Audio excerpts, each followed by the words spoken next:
Evangelho de João, capítulo 13, a partir do versículo 1 até o versículo de número 11. Diz assim a palavra de Deus: Antes da festa da Páscoa, sabendo Jesus que era chegada a sua hora de passar deste mundo para o Pai, tendo amado os seus que estavam no mundo, amou-os até o fim. Durante a ceia, tendo já o diabo posto no coração de Judas, filho de Simão Iscariotes, que traísse Jesus, sabendo este que o Pai tinha confiado tudo às suas mãos, e que ele tinha vindo de Deus e voltava para Deus, levantou-se da ceia, tirou a vestimenta de cima e, pegando uma toalha, cingiu-se com ela. Em seguida, Jesus pôs água numa bacia e começou a lavar os pés dos seus discípulos e a enxugá-los com a toalha com que estava cingido. Quando se aproximou de Simão Pedro, este lhe perguntou: Vai lavar os meus pés, Senhor? Jesus respondeu: O que eu faço, você não compreende agora, mas vai entender depois. Então Pedro disse: O Senhor nunca lavará os meus pés. Ao que Jesus respondeu: Se eu não lavar, você não terá parte comigo. Então Pedro lhe pediu: Senhor, não somente os pés, mas também as mãos e a cabeça. Jesus respondeu: Quem já se banhou não precisa lavar nada, a não ser os pés, pois quanto ao mais, está todo limpo. E vocês estão limpos, mas não todos. Pois ele sabia quem era o traidor. Foi por isso que disse: Nem todos estão limpos. Senhor nosso Deus e Pai, te pedimos neste momento que o Senhor nos abençoe, que o Senhor fale conosco por meio da tua palavra, Pai. Que o Senhor ministre no coração de cada um dos meus irmãos, Senhor, e também no meu. É o que te pedimos, em nome do Senhor Jesus. Amém. Existem muitas formas de demonstrar amor. E creio que todos nós gostamos quando as pessoas demonstram amor e afeto por nós. As crianças, por exemplo, amam ganhar presentes de aniversário. Presentes no Dia das Crianças, presentes quando vão bem na escola, amam receber elogios, não é, crianças? Os casados gostam de ganhar presentes dos seus cônjuges. As esposas gostam de ganhar flores, um jantar, receber elogios. Os homens também gostam de receber carinho e atenção, gostam de saber que as suas esposas fizeram a comida que eles gostam, por exemplo. Além desses, há outras formas de demonstrar amor no cotidiano. Um amigo que oferece ajuda em momentos de dificuldade, seja com palavras de conforto, ou seja com um apoio. Familiares que preparam uma refeição especial para celebrar uma conquista sua, ou simplesmente para reunir todos à mesa. Um colega de trabalho que se dispõe a ajudar com uma tarefa difícil ou a dividir responsabilidades. Um vizinho que se dispõe a te ajudar a cuidar da casa enquanto você está fora. Todas essas coisas que eu falei são demonstrações de amor, demonstrações de afeto que as pessoas fazem e que as pessoas gostam de receber umas das outras.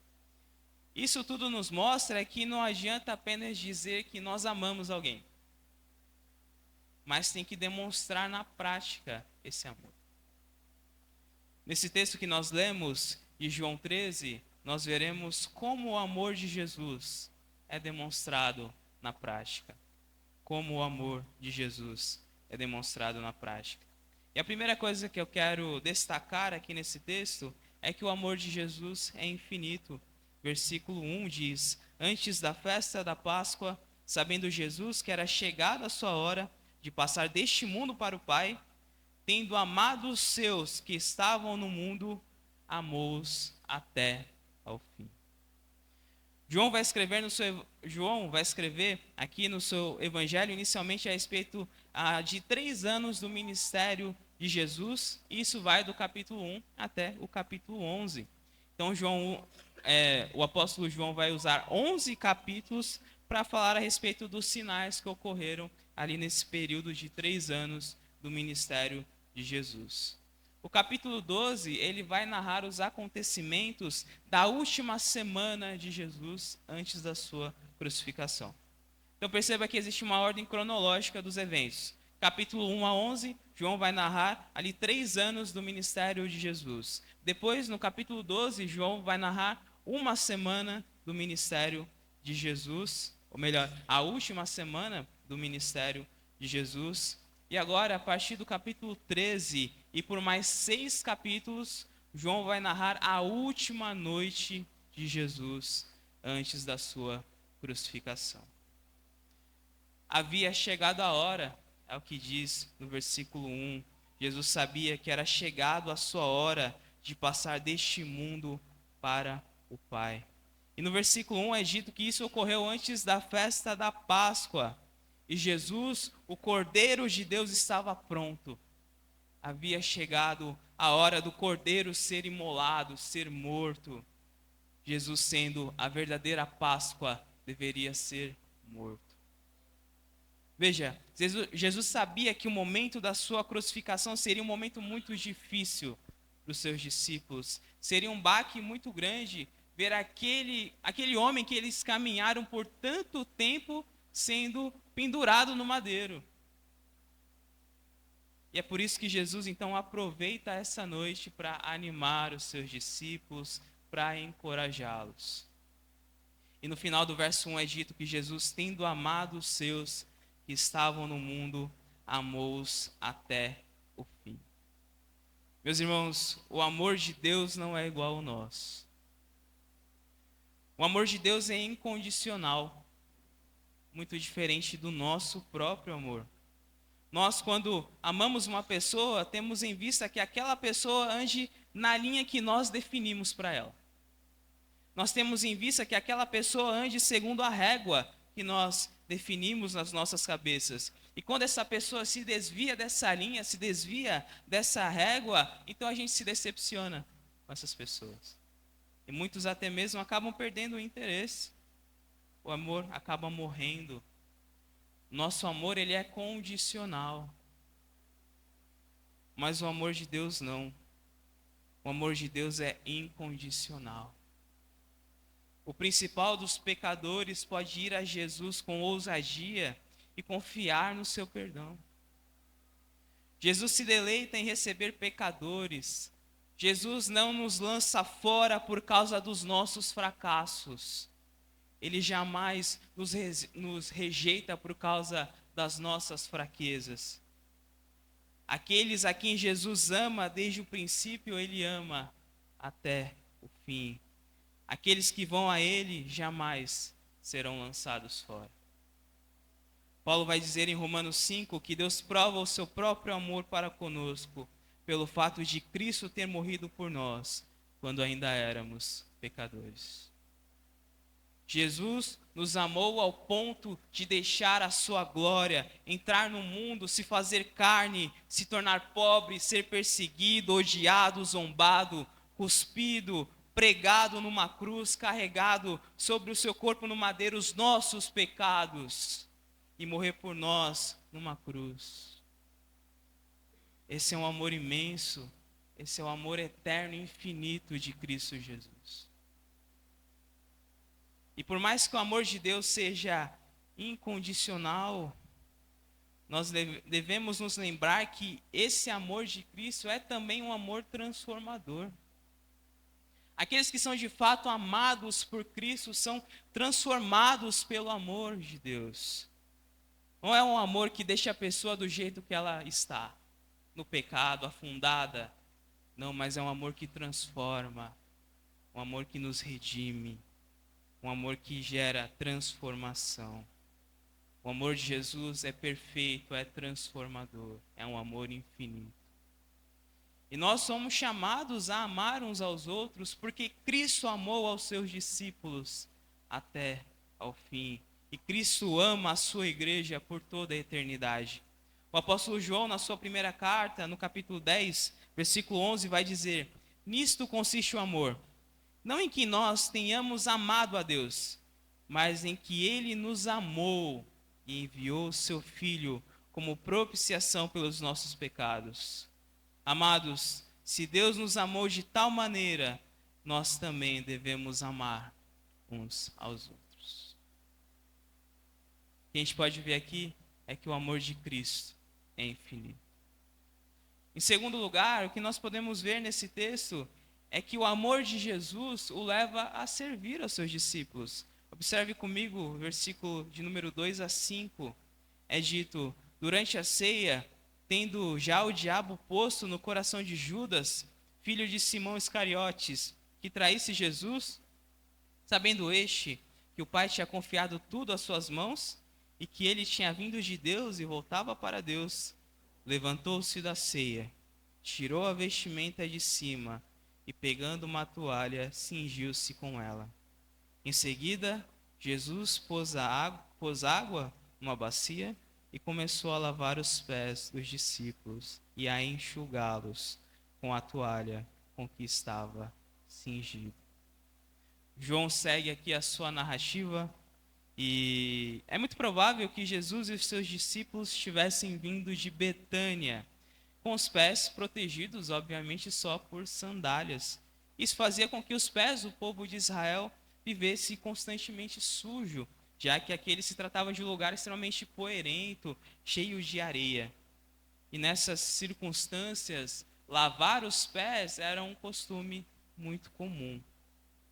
Veja, não era o anfitrião da casa quem realizava a lavagem dos pés, mas ele tomava as providências para que essa lavagem fosse feita. Então se tratava de uma tarefa servil. Somente os servos, somente os criados faziam isso.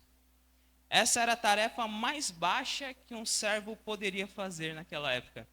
Tanto que João Batista, quando quis expressar o seu sentimento de indignidade diante de Jesus, ele diz que ele não encontra nenhuma figura melhor senão dizer que ele não é digno nem mesmo de se ajoelhar perante Jesus e desatar as correias das sandálias de Cristo. Mas aqui, nesse ambiente, no cenáculo, não havia nenhum servo. O mais natural nesse caso seria que um dos discípulos se dispusesse a lavar os pés dos outros, a fazer esse trabalho.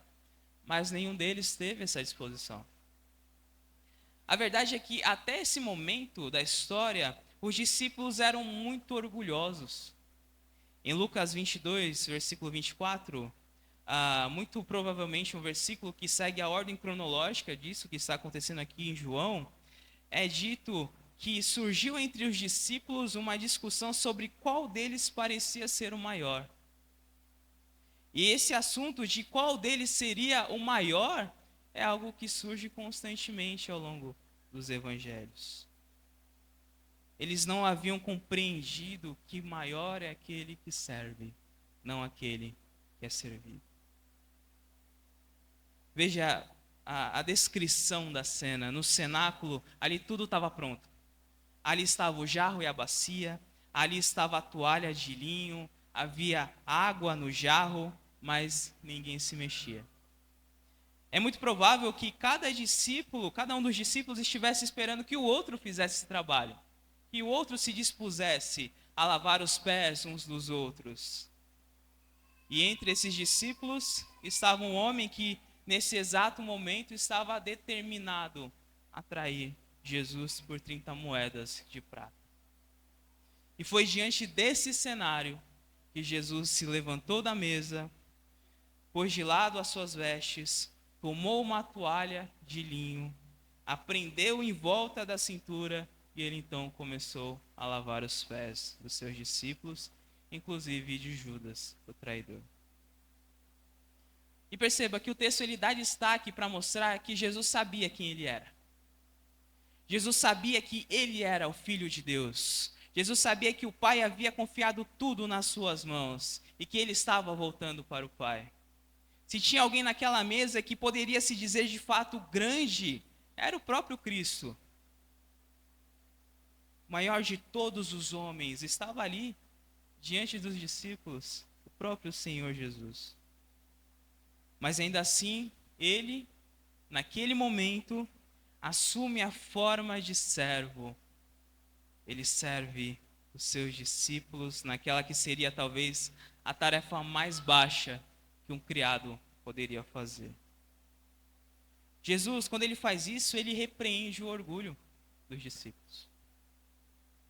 Jesus mostra que no reino de Deus, o maior é aquele que serve. A grandeza no reino de Deus não é medida por quantas pessoas estão a seu serviço, mas a quantas pessoas você está servindo. Paulo vai dizer aos Filipenses o seguinte: tenham entre vocês o mesmo modo de pensar de Cristo Jesus, que mesmo existindo na forma de Deus, não considerou ser igual a Deus, algo que deveria ser retido a qualquer custo. Pelo contrário, ele se esvaziou, assumindo a forma de servo, tornando-se semelhante aos seres humanos e reconhecido em figura humana. Ele se humilhou, tornando-se obediente até a morte, e morte de cruz. Jesus, sendo o soberano do universo, o detentor de todas as coisas, se cingiu com uma toalha.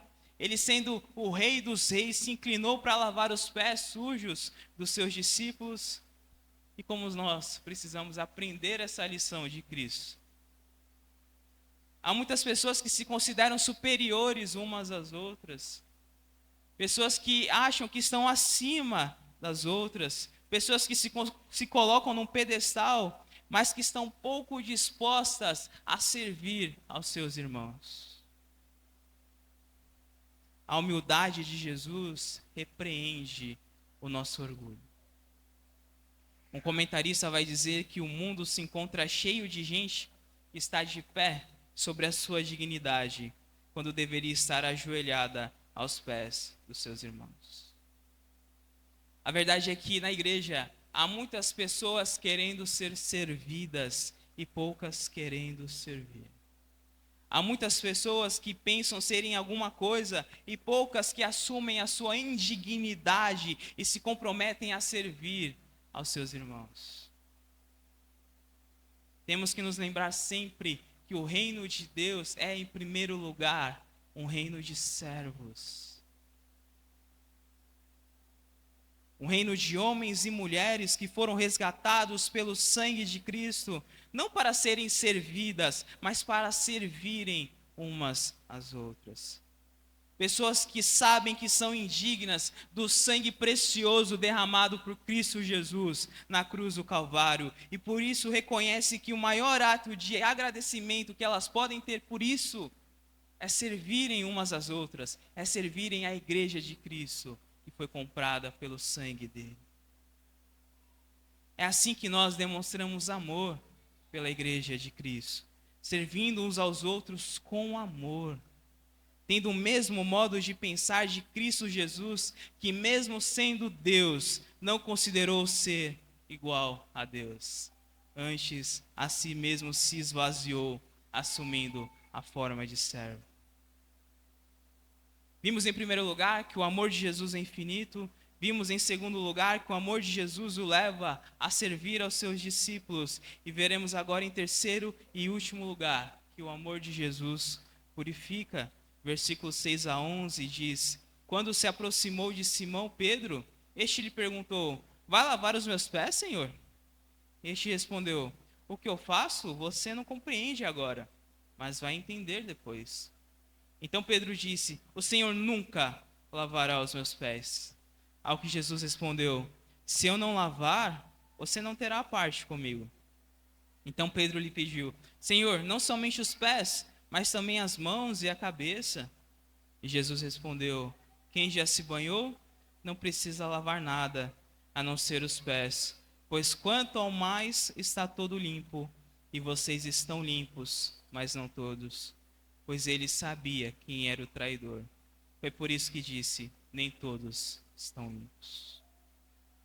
A narrativa que segue, Jesus está lavando os pés dos seus discípulos, mas então ele é interrompido por Pedro, e pergunta indignado para Jesus: Senhor, o Senhor vai mesmo lavar os meus pés?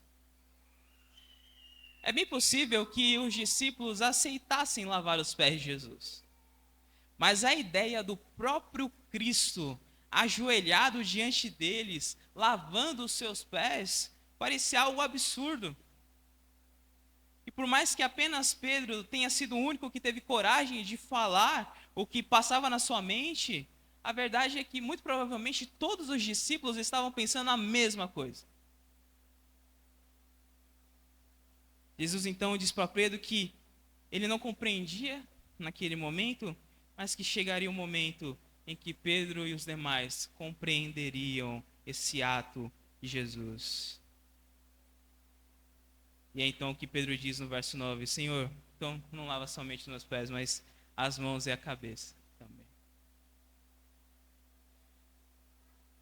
Veja, Pedro e os demais discípulos só conseguiam perceber um ato físico ali. Só conseguiam ver apenas um ato físico, um serviço que parecia incompatível com a grandeza de Jesus.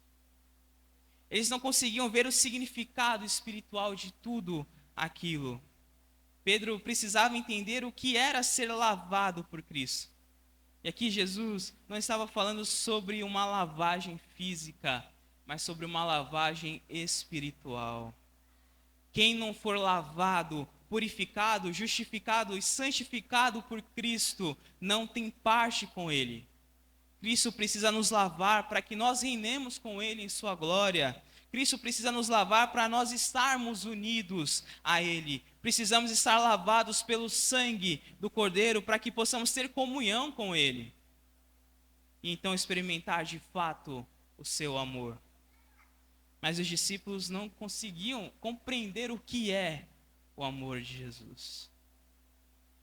E Jesus, diante do pedido de Pedro, de pedir que Cristo lavasse as suas mãos e a sua cabeça, responde no versículo 10: quem já se banhou não precisa lavar nada a não ser os pés, pois quanto ao mais está todo limpo, e vocês estão limpos, mas não todos.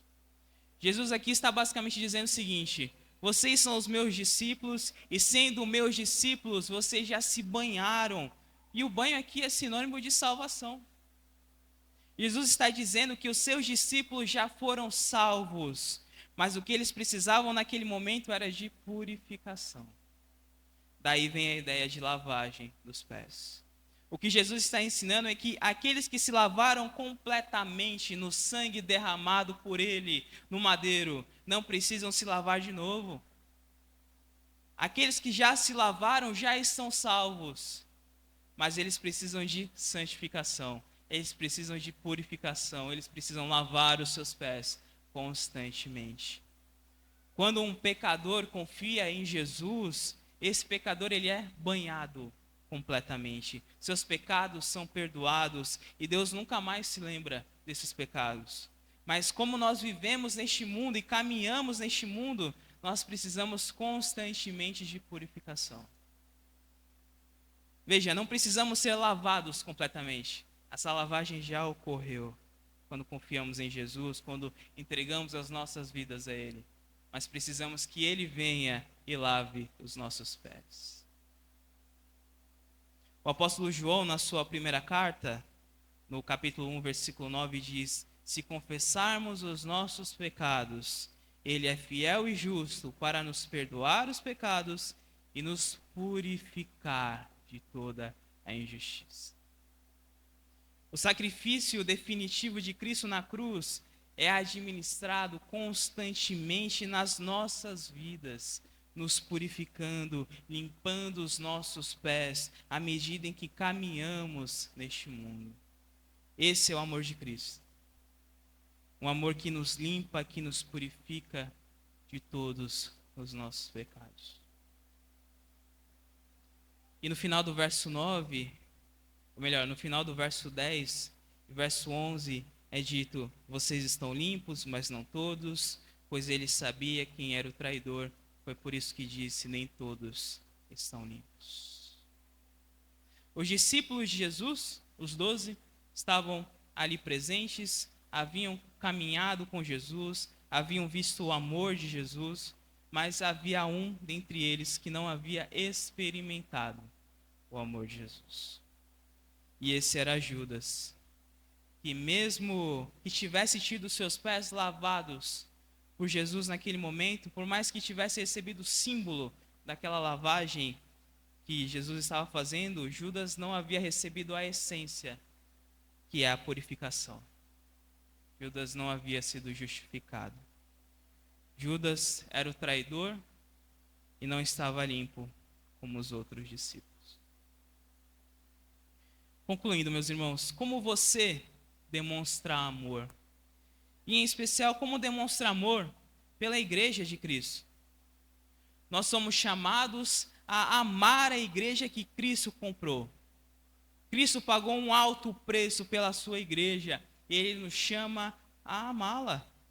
Ele nos chama para servi-la. Ele nos chama para dedicar os nossos dons, os nossos talentos, o nosso tempo em prol do reino dEle, em prol da igreja dEle. E por isso, novamente, eu te pergunto, como você tem demonstrado amor por essa igreja tão preciosa, comprada por Cristo Jesus?